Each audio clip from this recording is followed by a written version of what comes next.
तो दोस्तों, बल और गति चैप्टर से आज हम पहला टेस्ट लेने जा रहे हैं। तो आइए इस टेस्ट वाली वीडियो में मैं अमर कुमार आप सभी का स्वागत करता हूं हमारा यूट्यूब चैनल एडुज्ञान पर। बल और गति टेस्ट 1। आइए पहला प्रश्न स्टार्ट करते हैं।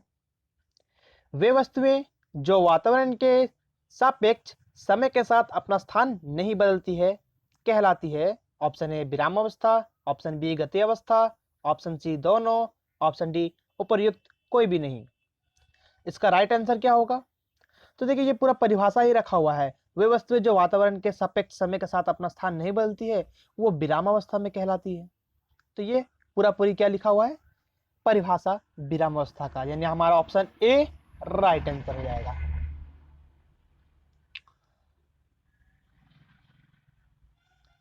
अब आते हैं नेक्स्ट प्रश्न नंबर 2 में। प्रश्न नंबर 2 क्या कह रहा है? पृथ्वी के अपने अक्ष पर गति कहलाती है। पृथ्वी के अपने अक्ष पर गति मतलब लट्टू के भांति पृथ्वी का घूमना कौन सा गति कहलाती है? जी हाँ, आपने सही सोचा। इसका राइट आंसर होगा घूर्णन गति। अब आते हैं अगला प्रश्न, तीसरा प्रश्न में। एक 400 मीटर लंबा वृत्ताकार मैदान का 2 चक्कर लगाने पर कोई व्यक्ति कितना दूरी तय करता है और कितना विस्थापन करता है? तो देखिए, एक वृत्ताकार मैदान है, एक वृत्ताकार मैदान है। इसका मतलब इसका जो मान लीजिए कोई एक यहां से कोई स्टार्ट करता है दौड़ना या चक्कर लगाना, तो यहां से वो चला इस ओर, फिर इस ओर, फिर इस ओर, ऐसे करते हुए पूरा एक चक्कर लगाया। तो एक चक्कर लगाया होगा तो बोल रहा है कि इस वृत्ताकार मैदान का जो ये गोलाई है वो 400 मीटर है। कितना है? 400 है। तो 2 बार अगर कोई चक्कर लगाएगा तो इसका डबल हो जाएगा ना, यानी हमारा आंसर आएगा 800 मीटर। ठीक है, यानी ये कितना दूरी तय करेगा? 800 मीटर दूरी तय करेगा 2 बार चक्कर लगाने पर विस्थापन कितना होगा वो भी हमें देखना है। यहाँ पर डबल प्रश्न है। तो देखिए, यहाँ पर आप खड़े थे, यहाँ पर आप खड़े थे और यहाँ से आपने चक्कर लगाना स्टार्ट किया। फिर जब आप यहाँ पर आएंगे तो आपका पहला एक चक्कर कंप्लीट होगा और फिर आप जाएंगे, फिर वापस अपना पुनः अवस्था में आएंगे, तब आपका होगा 2 चक्कर कंप्लीट। तो आप देखेंगे जहां से आप स्टार्ट किए थे दौड़ना या चक्कर लगाना वहीं पर आप आ चुके हैं, यानी आपका जो इनिशियल अवस्था है और आपका जो अंतिम अवस्था है वो एक ही है। तो इनिशियल अवस्था और अंतिम अवस्था में कोई भी हमें इन दोनों बिंदुओं में बीच में कोई भी विस्थापित दूरी नहीं दिखी, दोनों एक ही पॉइंट हो गया। तो हमारा जो विस्थापन हो गया वो 0 हो गया, यानी हमारा जो राइट आंसर होगा इस सवाल का वो ऑप्शन डी होगा करेक्ट आंसर। तो आइए आज फिर हम नेक्स्ट प्रश्न में देखते हैं। 4 नंबर, अभिलंब बल वस्तु के होता है। मैंने बल के प्रकारों को पढ़ाया था। स्पर्श बल किसे कहते हैं, किसी वस्तु से दूरी पर लगने वाला बल क्या होता है। स्पर्श बल में हमने बहुत सारे बल के प्रकारों को पढ़ा था, उसमें से एक अभिलंब बल भी होता है। तो मैंने बताया था कि अभिलंब बल हमेशा सतह के, कोई भी सतह हो, सपोज कोई भी चीज हो, उस सतह के हमेशा परपेंडिकुलर लंबवत लगता है अभिलंब बल, है ना। ये एंगल कितना होगा अगर लंब है तो 90 डिग्री, यानी कि अभिलंब बल हमेशा लंबवत लगने वाला बल है। तो इस प्रश्न का राइट आंसर हो जाएगा हमारा ऑप्शन बी। आते हैं नेक्स्ट प्रश्न, रॉकेट का उड़ना किस सिद्धांत पर कार्य करता है? तो देखिए, रॉकेट में क्या होता है, रॉकेट मान लीजिए इस टाइप का हमारे पास रॉकेट है और उसको हम लोग उड़ते हुए देख रहे हैं। सपोज ये उसका फ्यूल बर्न हो रहा है तो वो निकल रहा है नीचे से। ठीक है, तो हम लोग देखते हैं कि इनिशियली रॉकेट रुका हुआ था और इसके अंदर में फ्यूल भरा हुआ था बहुत सारा। फिर जैसे ही इसके अंदर का फ्यूल बर्न होता है और वो नीचे की तरफ से निकलता है गैसी रूप से, तो रॉकेट हल्का होता जाता है, जिसके कारण वो अपने पूर्व संवेग को बनाए रखने के लिए आगे की ओर गति करता है और ये गैस पीछे की ओर गति करता है, ताकि ये दोनों का कुल संवेग हमें पहले जैसा संवेग की तरह ही मिले। मतलब यहाँ पर जो सिस्टम ये कार्य कर रहा है जिसके कारण रॉकेट आगे की ओर बढ़ रहा है, वो और कोई नहीं हमारा रेखीय संवेग का संरक्षण है। तो इस क्वेश्चन का राइट आंसर हुआ हमारा रेखीय संवेग का संरक्षण। आइए नेक्स्ट प्रश्न में आते हैं। फिर संवेग का एसआई मात्रक होता है। तो देखिए संवेग का हमने क्या परिमाप निकाला था, तो संवेग बराबर निकाला था संवेग बराबर हमने निकाला था मात्रा गुना वेग, है ना। तो इसका जो इकाई होगा, संवेग का जो इकाई होगा वो मात्रा और वेग की इकाई से मिलकर बनेगा। तो मात्रा की इकाई किलोग्राम और वेग की इकाई मीटर पर सेकेंड।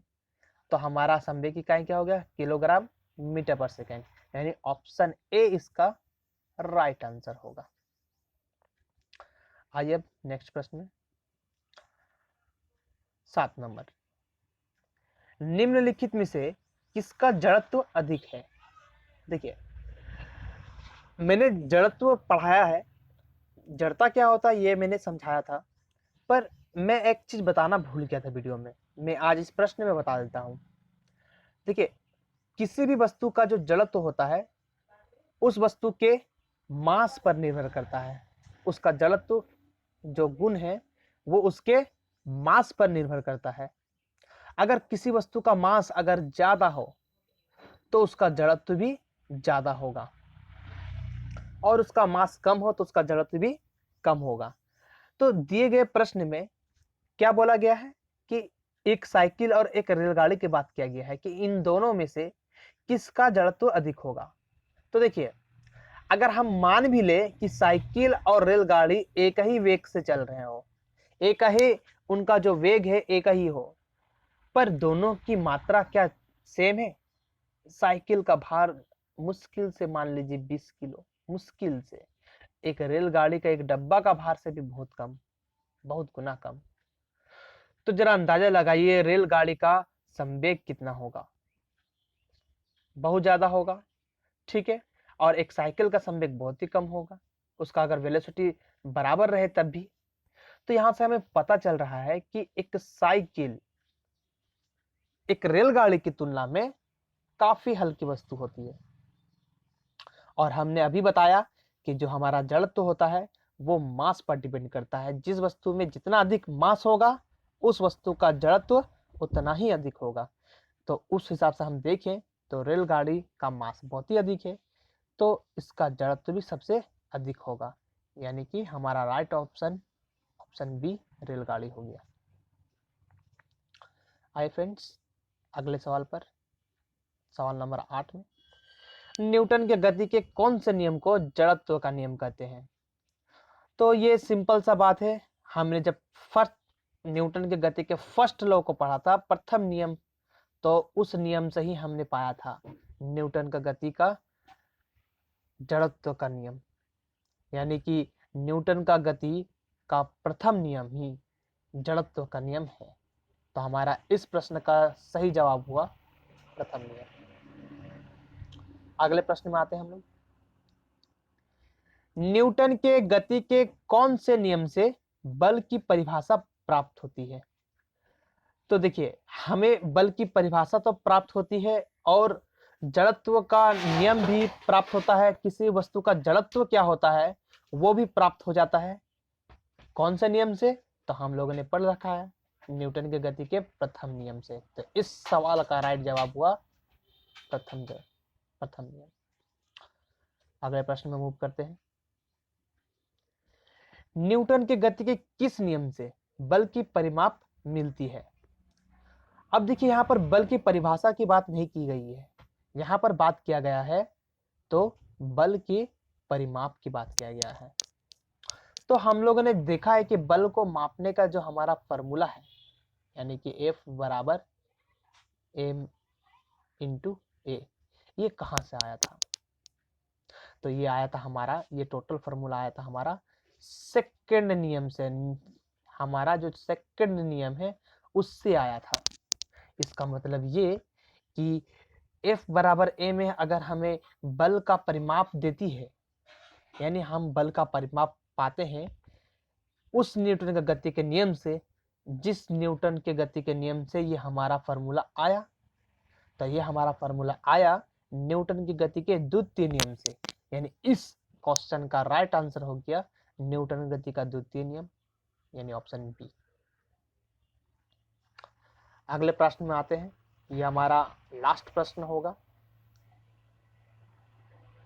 किसी वस्तु के द्रव्यमान और वेग के सम्मिलित प्रभाव को किस भौतिक राशि से व्यक्त करते हैं? यहाँ पर व्यक्ति गलती लिखा गया फ्रेंड्स, माफ कीजिएगा, यहाँ व्यक्ति नहीं होगा, व्यक्त करते हैं। तो किसी वस्तु के द्रव्यमान और वेग के सम्मिलित प्रभाव को किस भौतिक राशि से व्यक्त करते हैं, मतलब किस रूप में हम लोग रिप्रेजेंट करते हैं? तो देखिए, कोई भी वस्तु का द्रव्यमान और वेग का सम्मिलित प्रभाव हम लोग देखते हैं, किस में देखते हैं? तो देखिए पहला ऑप्शन क्या लिखा, वेग। वेग में सिर्फ हम लोग वेलोसिटी को देखते हैं, कितना इकाई समय में वो विस्थापित हुई है कोई वस्तु। त्वरण में हम लोग क्या देखते हैं? तो त्वरण देखते हैं, वेग में परिवर्तन देखते हैं हम लोग हर इकाई समय में। संवेग क्या है? तो संवेग में हम लोग देखते हैं कि संवेग जो होता है हमारा, मान लीजिए संवेग, ये मैंने लिखा, तो संवेग बराबर क्या होता है? संवेग बराबर होता है मात्रा गुना वेग। यानी कि संवेग का फॉर्मूला से ही हम लोग देख पा रहे हैं कि इसमें मात्रा भी है और वेग भी है। इसका मतलब कि संवेग मात्रा और वेग का सम्मिलित प्रभाव को दिखाता है। तो हमारा इस प्रश्न का राइट जवाब हुआ संवेग से, यानी हम लोग किसी वस्तु का द्रव्यमान और वेग के सम्मिलित प्रभाव को संवेग भौतिक राशि से व्यक्त करते हैं। तो फ्रेंड्स, आज का टेस्ट अगर आपको मजा आया होगा तो जमकर लाइक और शेयर कर दीजिएगा, और मेरे चैनल को सब्सक्राइब करना ना भूलें।